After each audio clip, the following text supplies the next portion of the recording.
নতুন কাপড় আমার আব্বা কই থেকে দিবে রে? আমি ফাতিমা পুরান কাপড় পরে থাকি গো, নতুন কাপড় কোথায় পাবো? ও বান্ধবী, আমি তোমার বিয়েতে যেতে পারবো না, আর আমার বাবার কাছে আমি নতুন কাপড়ের দাবিও করতে পারবো না, কারণ আমার আব্বা জান খোদার যন্ত্রণায় কষ্ট পায়, খাবারই জুটাইতে পারে না। কেমনে আমারে নতুন কাপড় দিবে, কেমনে আমারে নতুন পোশাক কিনে দিবে? আমি তোমার বিয়ের দাওয়াতে যেতে পারবো না, তুমি বিদায় হয়ে যাও। ইহুদির মেয়ে বলে, ফাতেমা রে, তুমি এত ভেঙ্গে পড়ো কেন? আমার মন বলে, তুমি যে খোদার গোলামি করো, যে আল্লাহর গোলামি করো, যারে তুমি রাত জেগে জেগে মাওলারে দেখো, যার প্রেমে তুমি পাগল হয়ে যাও, দুনিয়ার মুসলমান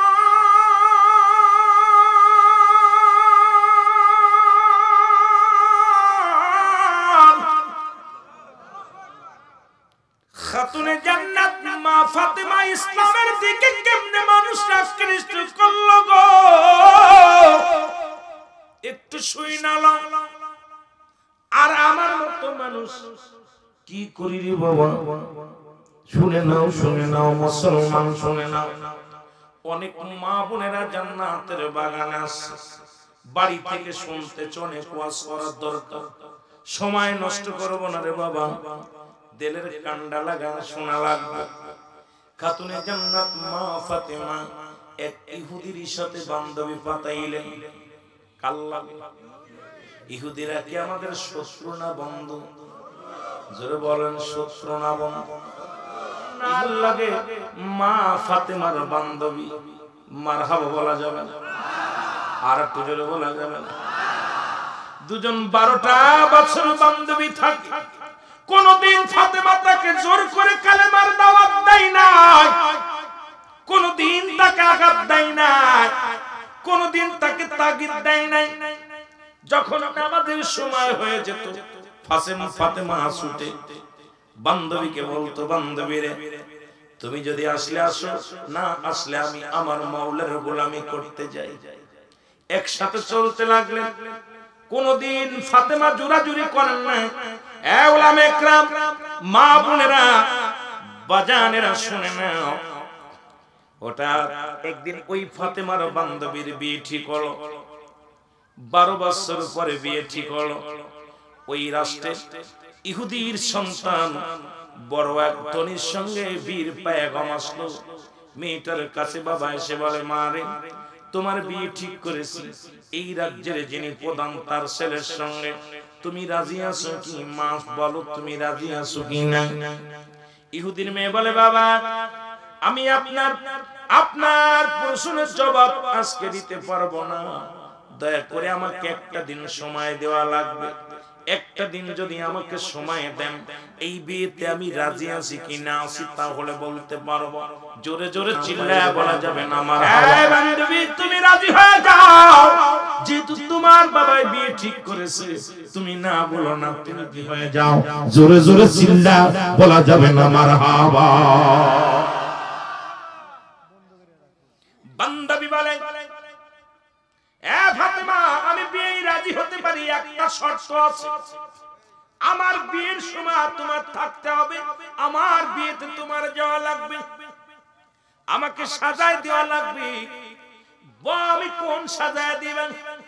এই দায়িত্ব যদি তুমি ফাতেমা হাতে গ্রহণ করো, তাহলে আমি বিয়েতে রাজি। ফাতেমা বলে, বোন রে, তুমি আমারে বললা, শুনে নাও রে বোন, বোন রে, তুমি শুনে নাও, আমি গরিব মানুষ, আমার এমন এমন দিন চলে যায়, রাহমাতুল লিল আলামিনের ঘরে কোনো আগুন জ্বলে না। আমার নবীজি, আমার আব্বা জান অনেক দিন আমাদের না খাওয়ায়া রাখে, এমন দিন চলে যায়, খুরমা পাই না, খেজুর পাই না। আমার আব্বা জান হাতের মধ্যে 2টা খেজুর নিয়ে আমি ফাতেমারে দেয়, এটা খেয়ে ইবাদত বন্দেগী করি। এমন দিন গেছে আমার আব্বা জান না খেয়ে আমার মাওলার প্রেমে পড়ে আছে রে বোন। আমি গরিব মানুষ, আমি তোমার আর একটা কথা বলি, আমি মুসলমান, তোমরা বলি ইহুদি। আমি যদি তোমার বিয়েতে যাই, ওই মহল্লার মানুষ তোমাকে তুচ্ছ করবে, তোমাকে থুতু মারবে, কারণ আমি মুসলমানের মেয়ে, তোমার বাবা মেনে নিবে না। ইহুদি সম্রাট, ইহুদির লোকজন আমারে মেনে নিবে না। এবং তোমাকে আমি ভালোবাসি, তুমি আমাকে ভালোবাসো, এই পর্যন্তই থাক, তোমার বিয়েতে আমি যেতে পারবো না, তোমার বাবা মেনে নেবে না। ইহুদি বান্ধবী বলে, বোন রে, তুমি আমারে বড় কষ্ট দিলা, তুমি অনেকদিন না খেয়ে থাকো, একদিন তো বলো নাই। ফাতেমা কাইব, আমার আল্লাহর গোলামি করে আমার বাবা, আমার আল্লাহর প্রেমের মালা গলায় নিছে আমার বাবা, দুনিয়ার কোন মুখাফিক কিনা আমার বাবা। আমার বাবা জান 2 দিন 3 দিন চলে যায়, আমার আম্মা জান খাদিজাতুল কুবরা, আমার আম্মা জান চুলায় আগুন জ্বালাতে পারে না, এত কষ্টে জীবন যাপন। আমার মতো গরিব, আমার মতো অসহায় যদি তোমার বিয়েতে যায় কষ্ট পাবে, তুমি তার চাইতে একা একা করে নাও। বান্ধবী বাড়ি চলে গেলেন, বাবাকে ডাকতে বলে, বাবা তোমার বিয়েতে আমি রাজি আছি, তবে একটা শর্ত আছে। বাবা বলে, কি শর্ত? বলে, বাবা তুমি যে ছেলেকে পছন্দ করছো সেই ছেলের সঙ্গে আমার বিয়ে হবে। বাবা গো, কোনদিন আমি দ্বিমত করব না, তবে শর্ত হলো আমার বান্ধবী আমার বিয়ে থাকা লাগবে। খাতুনে জান্নাত মা ফাতেমাতুজ জোহরা আমার বিবাহে যদি না থাকে গো বাবা, আমি বিয়ে রাজি না। আর এই বান্ধবী আমার বিয়েতে তোমার দাওয়াত দেয়া লাগবে, আসবে বাবা। বাবা গো, যদি তুমি দাওয়াত দাও আর আসার হুকুম দাও, তাহলে আমি বিয়েতে রাজি। ইহুদির বাচ্চা বলে, ফাতেমা মায়ে শোনো, আরে মুহাম্মাদের কন্যা গরিব, আমার এই বিয়েতে দামি দামি মানুষ আসবে, নামি দামি মানুষ আসবে, ধনীর দুলালেরা আসবে। এই বিয়ের পয়গাম যদি ওই বড় লোকরা আসে, যদি তোমার ফাতেমা তোমার বান্ধবীর পুরন কাপড় পরা দেখে, আমার ইজ্জত থাকবে না। তোমার বান্ধবী যদি ছেঁড়া কাপড়ে পরে আসে, আমার ইজ্জত থাকবে না। বন্ধে আগমে শোনো কন্যা, সুতরাং ফাতেমা আমার বাড়ি আসতে পারবে না। তারপরেও তারা ভিন্ন জাত, তারা হলো মুসলমান, আমরা ইহুদি সম্প্রদায়, কোনদিন তোমার বিয়ে সে আসতে পারে না, আসলো আমার সমাজ মেনে নিবে না। রে মেয়ে, তুমি এটা বাদ দাও। মেয়ে বলে, বাবা গো, আমার দেহের মধ্যে জান থাকতে আমার বান্ধবী আসবে না, এই বিয়ে করতে আমি রাজি না। জোরে জোরে চিল্লায়া বলা যাবে না আল্লাহু আকবার। মদিনা মদিনা আশিক মুমিনের ঠিকানা, বলো না আরো জোরে বলেন, আশিক মুমিনের ঠিকানা। আয় হায় দিদার চেয়ে কাঁদো তোমরা, দিদার চেয়ে কাঁদো তোমরা, হও না নবীর দেওয়ানা। মদিনা মদিনা এ দুনিয়ার মুসলমান।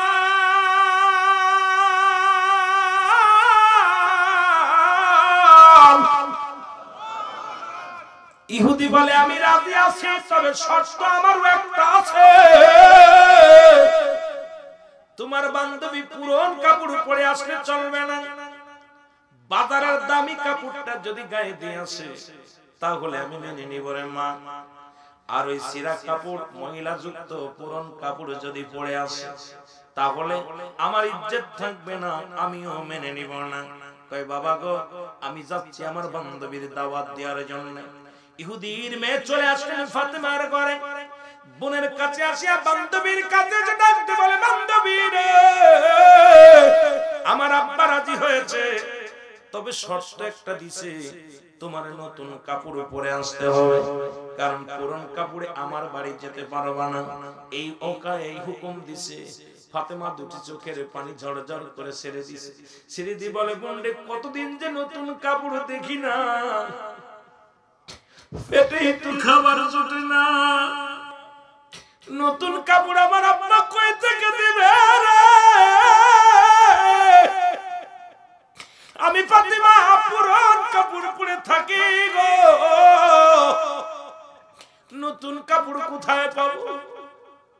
ও বান্ধবী, আমি তোমার বিয়েতে যেতে পারবো না, আর আমার বাবার কাছে আমি নতুন কাপড়ের দাবিও করতে পারবো না, কারণ আমার আব্বা জান খোদার যন্ত্রণায় কষ্ট পায়, খাবারই জুটাইতে পারে না। কেমনে আমার নতুন কাপড় দিবে, কেমনে আমার নতুন পোশাক কিনে দিবে? আমি তোমার বিয়ের দাওয়াতে যেতে পারবো না, তুমি বিদায় হয়ে যাও। ইহুদির মেয়ে বলে, ফাতেমা রে, তুমি এত ভেঙ্গে পড়ো কেন? আমার মন বলে, তুমি যে খোদার গোলামি করো, যে আল্লাহর গোলামি করো, যারে তুমি রাত জেগে জেগে মাওলারে দেখো, যার প্রেমে তুমি পাগল হয়ে যাও, সেই আল্লাহর কাছে যদি তুমি পোশাক চাও, তোমারে খালি হাতে ফিরাই দিবে না, পৃথিবীর শ্রেষ্ঠ পোশাক চাই তোমারে দিবে রে ফাতেমা। এটা আমি ইহুদির কন্যা হয়ে বিশ্বাস করি, জোরে জোরে চিল্লায় বলা যাবে না মারহাবা। আল্লাহর প্রেমিকেরা দিশেহারা, প্রেম তো মরে না, বলেন প্রেম তো।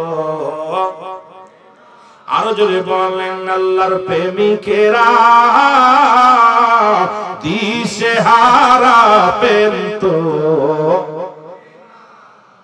এর প্রেম করেছেন মুসা নবী, তুর পাহাড়ে গেছেন চলিও, ও সে পাহাড় জইলা সুরমা হইল, মুসা কেনে জ্বলে না, প্রেম তো। আরো জোরে বলেন, প্রেম তো। এই প্রেম সে প্রেম, যারা প্রেম করে শীতের রাত রোজু করতে ভয় পায় না, তাহাজ্জুদের নামাজ পড়তে ভয় পায় না, শীতের মধ্যে মসজিদে যাইতে ভয় করে না, এই গরমের দিনে রোজা রাখতে ভয় করে না, না খা থাকলেও মাওলার গোলামি করে, তারা জোরে বলো ঠিক কিনা? আল্লাহর প্রেমিকেরা দিশেহারা, প্রেম তো। আরো জোরে বলেন, প্রেম তো। ওরে প্রেম করেছেন ইউনূস নবী, মাছের পেটে রইলেন তিনিও, বলেন প্রেম করেছেন ইউনূস নবী, মাছের পেটে রইলেন তিনিও, ও সে মাছের পেটে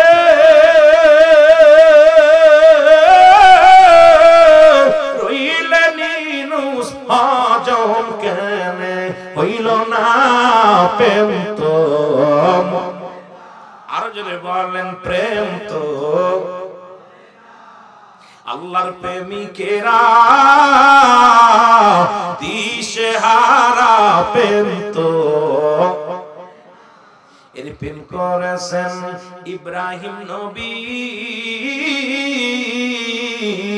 নমরুদের আগুনে ফেলছে ও সে আগুন হলো ফুল বাগিচায়, ও সে আগুন হলো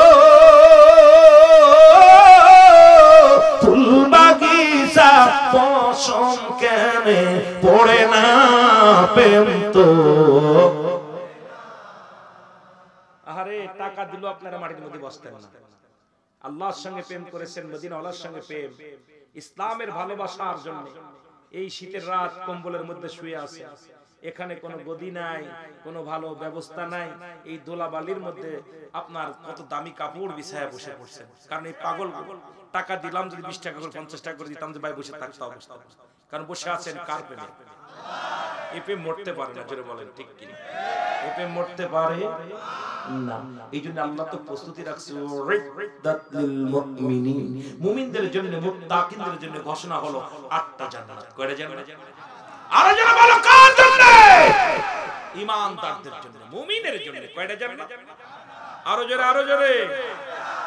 কষ্ট করলে বিফলে যাবেন। আর বেঈমানদের জন্য রেখেছে এই বাগান যারা চিনবে না, গান বাজানোর প্যান্ডেল যারা চিনবে, আল্লাহ কয় উরিদাতিল কাফিরিন, কাফির বেঈমান মুনাফিকদের জন্য প্রস্তুতি করে রাখছে 7টা জাহান্নাম। কয়টা জাহান্নাম? জাহান্নামীরা এরকম বসতে পারবো না। আমি তো দুন না করলে দুলার মধ্যে বসবেন? কথা কয় না, দামি কাপড় পরলে মুসাফা করে না, কয় গায়ে যদি ময়লা মাখা যায় কোলাকুলি করে, কোলাকুলি করতে গেলে দামি পোশাক নষ্ট হয়ে যাবে, এই যে কোলাকুলি করে, তাহলে সব ফেলে দিয়ে মাটিতে বসা আমিত্ব দিয়ে অন্য ওয়াজু করে বালির মধ্যে নড়ে, যারা বলেন ঠিক কি না? আবার ওদেরকেও বলি যে ভাই মারামারি বাদ দিয়া ভালোবেসে বুকে নিয়ে ওয়াজু করে, কথা কন ঠিক কি না? বুকে নেন, বুকে নেন, কাজে লাগবে। কষ্ট পাচ্ছেন? ওয়াজ করমু না সেরা দিমু? চলবে সারা রাত? কাম সারছে সারা রাত না, সারা রাত জি, সারা রাত হবে না, আর অল্প একটু চলবে। আমিন বলেন, আমিন বলেন। আমার ভাইরা, আমার বন্ধুরা, আমার গভীর রাত্রে ফাতেমা দুটি চোখের পানি ছেড়ে দিলেন, জাইনামাজের ভিতরে ডাক দিয়ে বলে, আমার আল্লাহ, আমি ফাতেমা জীবনে কিচ্ছু চাই নাই তোমার কাছে।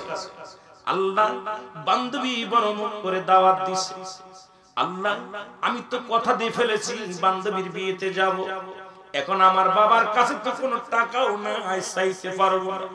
আল্লাহ তুমি একটা ব্যবস্থা করে দাও, তুমি একটা কাপড়ের ব্যবস্থা আমি ফাতেমারে করে দাও।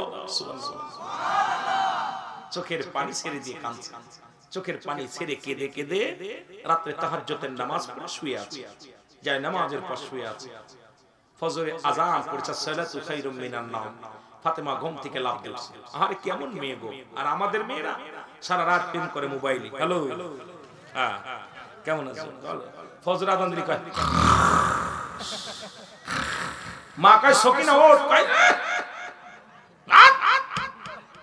কোথাও আহা কেমন কন্যা, কন্যা ফাতেমাও মেয়ে, আমাদেরও ফাতেমা মেয়ে, জোরে বলেন ঠিক কিনা?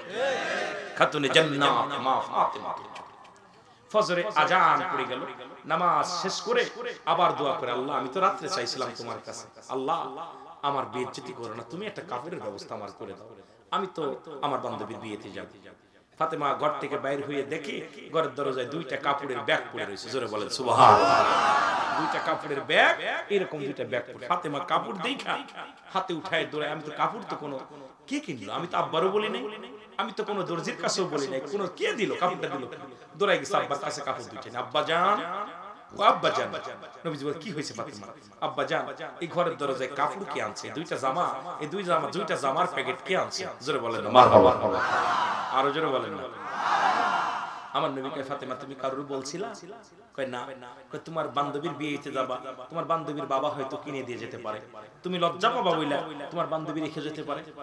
নবীজি দেখেন না কত মহব্বত, আমার মারে বলতেছে, আম্মা জানকে বলতেছে, ফাতেমারে হয়তো তোমার বান্ধবীর বাবা কিনে হয়তো ঘরের কাছে রেখেছে। আব্বা জান, আমার নবীজি কাপড়ের দিক তাকায়, কয় না রে ফাতেমা, আমার কাছে দাও দি। কাপড়টা নিয়ে নবীজি যখন প্যাকেটটা খুলছে দেখে জান্নাতি ঘ্রাণ বাইর হয়েছে, জোরে বলেন সুবহানাল্লাহ, আরো জোরে বলেন, আরো জোরে বলেন। কাতনাত মামা কাতুনে জান্নাত মাগো ফাতেমা আমার,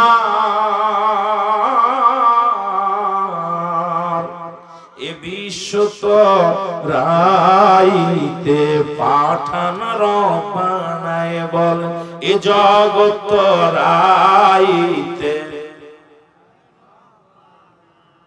মারহাবা। মা ফাতেমার হাত থেকে কাপড়খানা নিয়ে নবীজি ডাকতে বলে, ফাতেমা রে, এই কাপড় এমন দোকানের কাপড়, এই কাপড়টা এমন মার্কেটের কাপড়, ও মা পৃথিবীর কোন মার্কেটের কাপড় নাই মা। ওরে আমার আল্লাহ যেদিন আমারে মিরাজের রাতে জান্নাতের মধ্যে ঢুকাইছিল, এই কাপড়গুলো আমি জান্নাতের মধ্যে দেখে আসছি গো মা, এটা হলো সেই জান্নাতি পোশাক, জোরে জোরে বলো মারহাবা। ফাতেমা কয়, বাবা জান, আমি রাতে আল্লাহর কাছে চেয়েছিলাম, আল্লাহ দিয়েছে। ফাতেমা কাপড় পরে, একদম কাপড় পরে বান্ধবীর বিয়ে চলে গেছে। সব বান্ধবীরা ফাতেমার দিকে তাকায় আছে, ইহুদিরা, সব ইহুদির মেয়েরা। কয়, যে ব্যক্তি ভাত জোটে না, যার খানা জোটে না, 3 দিন 4 দিন না খেয়ে থাকে, এত দামি কাপড় কোথায় পায়? বান্ধবীরা ছুটে আসছে ফাতেমার কাছে, এ ফাতেমা, আমরা জানি তুমি গরীব, তুমি গুচ্ছ গ্রামের মানুষ, ঠিক কি না? তোমার না দোকানের ঠিকানা আমি ফাতেমা জানি, জোরে বলো মারহাবা। বলে ফাতেমা রে তোমার কাপড়ের দাম কত? বলে দাম তুমি দিতে পারবে না, পৃথিবীর কোন টাকা দিয়া এই কাপড় ক্রয় করা যাবে না। বান্ধবীরা চোখ সরাইতে পারে না। বান্ধবী ইহুদির মেয়ে উঠে চলে আসলেন, বিয়ে থেকে উঠে বলে বান্ধবী রে, যত ইহুদি আসছেন সারা পৃথিবীর যত কাপড়ের যত দাম, তোমার একটা সুতার তার চাইতে দ্বিগুণ দাম, কারণ এত দামি কাপড় এত দামি পোশাক পৃথিবীর মধ্যে কেউ পরে নাই। ফাতেমার এই পোশাক তুমি এত দামি কাপড় কোথায় পাইলা? এত দামি পোশাক কোথায় পাইলা? ফাতেমা বলো। ফাতেমা কয় আমার বান্ধবীরা শোনো, আমি যদি ঠিকানা বলি তোমরা মেনে নিবা নি? কয় হ্যাঁ। আমি যদি সেই দোকানের নাম বলি তোমরা মেনে নিবা কিনা? কয় হ্যাঁ। আমি যদি সেই জায়গার ঠিকানা বলি তোমরা মেনে নিবা কিনা? বলো। সবাই বলে ফাতেমারে এই কাপড়টা সংগ্রহ করার জন্য, কারণ মেয়েরা তো একটু লুবি জাতি হয়, সব মেয়েরা কয় ফাতেমারে এই কাপড়টার জন্য আমরা সব কিছু ছাড়তে পারি, কোটি কোটি টাকা আছে, বাড়ি আছে, গাড়ি আছে, ঠিকানা বলো কোন বাজারে পাওয়া যাবে, কোন ঠিকানায় গেলে পাওয়া যাবে, কোন দোকানে পাওয়া যাবে? ফাতেমা বলে সেই দোকান যদি তোমরা চিনতে চাও সবাই আমার সামনে ওযু করো, জোরে বলেন মারহাবা। এ বান্ধবীরা তোমরা ওযু করো, তোমাদের সেই দোকানে নিয়ে যাব, সেই দোকানের ঠিকানা বলবো, সেই বাজারের ঠিকানা বলবো, ওযু করো। ইহুদিরা বলে ওযু করে, বলে কয় আমি যে এরকম শিখাই সেমনি শিখো। সবাই ওযু করলেন। ফাতেমা বললেন ও বান্ধবীরা শোনো, সেই বাজারের ঠিকানা হলো লা ইলাহা ইল্লাল্লাহ সাল্লাল্লাহু আলাইহি ওয়াসাল্লাম। জোরে বলো মারহাবা, আর একটু জোরে বলো মারহাবা। বান্ধবীরা সবাই পড়ে নিলেন কালেমা। বলে বান্ধবীরা রে, তোমরা এই কালেমা পড়ে নাই কোনো ইলাহা আল্লাহ ছাড়া পৃথিবীর কারো কাছে সাহায্য চেও না, কারোর মুখাপেক্ষী হও না, এক আল্লাহর মুখাপেক্ষী হও। আল্লাহ ছাড়া কোনো মাবুদ নাই। আল্লাহ হায়াতের মালিক, আল্লাহ রিজিকের মালিক, আল্লাহ সম্মানের মালিক, আল্লাহ দেওয়ার মালিক, আল্লাহ নেওয়ার মালিক। এটা ঈমান রাখিয়া তোমরা আমল করো যদি তোমরা এই পোশাক পাইতে চাও। আর এই ইহদিনাস সিরাতাল মুস্তাকিম যদি সরল সঠিক পথে তোমরা চলতে পারো, অবশ্যই অবশ্যই এর চাইতে দামি পোশাক তোমাদের গায়ে উঠবে। আমি যে পথে অনুসরণ করি, যে পথে অনুকরণ করি, তোমরা আজ থেকে করো। এক বাক্যে শত শত বান্ধবীরা ইহুদির মেয়েরা কালেমা পড়ে মুসলমান হয়ে গেছে, জোরে জোরে বলেন মারহাবা। আর আমাদের মেয়েরা কি করে দেখছেন? হাকিকতে জোর করেন, ভালোবেসে প্রেম দিয়া একজন নয় শত শত ইহুদির কন্যাদেরকে কালেমা পড়ায় মুসলমান বানাইছে, জোরে বলেন সুবহানাল্লাহ। ইহুদি এসে ডাকতে বলে ফাতেমা, আমি কেন আর বাকি থাকবো রে ফাতেমা? আমি রাহমাতুল নবী রাহমাতুল আলামিনের কদমের মধ্যে যাব। মারে তুমি আজকে আমার চোখ খুলে দিছো। আমি পৃথিবীর মধ্যে অহংকার করে বিদেশ থেকে আমার কন্যার জন্য পোশাক এনেছি, নামি দামি কাপড় এনেছি, নামি দামি মানুষ আমার বাড়িতে আসছে। ফাতেমা রে, তোমার ওই কাপড়ের একটা আসলের মূল্য আমি জোগাড় করতে পারি না। এই দুনিয়ার জিন্দেগিতে আমার হবে কি? এই দুনিয়ার অহংকার করে কি হবে কি? আমার হবে কি? ফাতেমা রে, আমাকে তোমার বাবার কাছে যাওয়ার একটু সুযোগ করে দাও, আমারে তুমি ক্ষমা করো। তোমার দাওয়াত দেওয়ার জন্য আমার মেয়েটা যখন আমার কাছে আবদার করেছিল, আমি তো গরিব বলে অবহেলা করেছিলাম, তোমাকে ইমানদার বলে আমি অবহেলা করেছিলাম। আমি বাড়ি চাই না, গাড়ি চাই না, আমি মুহাম্মাদের তরিকার মধ্যে ঢুকতে চাই, আমি আমার আল্লাহর গোলাম হতে চাই, আমি আমার আল্লাহর প্রেমের মালা গলায় নিতে চাই রে ফাতেমা। ইহুদি রাসূলুল্লাহর বাড়িতে আসলেন, চোখের পানি ছেড়ে ডাকতে বলে মায়ের নবী,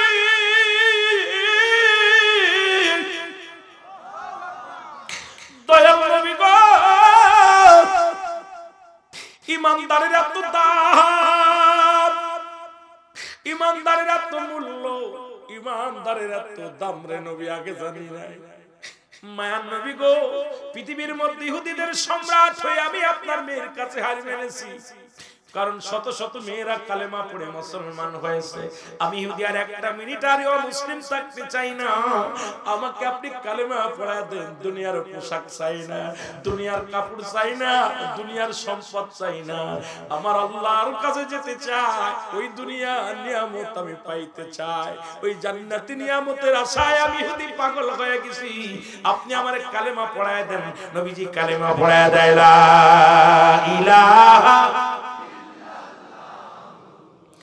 মুহাম্মাদুর রাসূলুল্লাহ সাল্লাল্লাহু আলাইহি ওয়াসাল্লাম। আমিন বলেন, আমিন। আমার ভাইরা, আমার বন্ধুরা, আমার এই জন্য ছোট্টবেলা মা বলতো, বাবা বাবা মানুষের মতো মানুষ হতে হবে। দাদাই বলতো মানুষের মতো মানুষ হতে হবে। ইমাম সাহেব বলতো মানুষের মতো মানুষ হতে হবে। বাবা মা সবাই বলতেন মানুষের মতো মানুষ হতে হবে। চিন্তা করতাম, আব্বা কেন এই কথা বলে, মা কেন এই কথা বলে, চাচা কেন এই কথা বলে। আমিও তো মানুষ, বাবারও যা আছে আমারও তাই আছে, মায়েরও যে বিবেক আছে আমারও সেই বিবেক আছে, উস্তাদেরও যে বিবেক আছে সেই বিবেক আমারও আছে। তবে আমার কেন মানুষ হতে বলেন?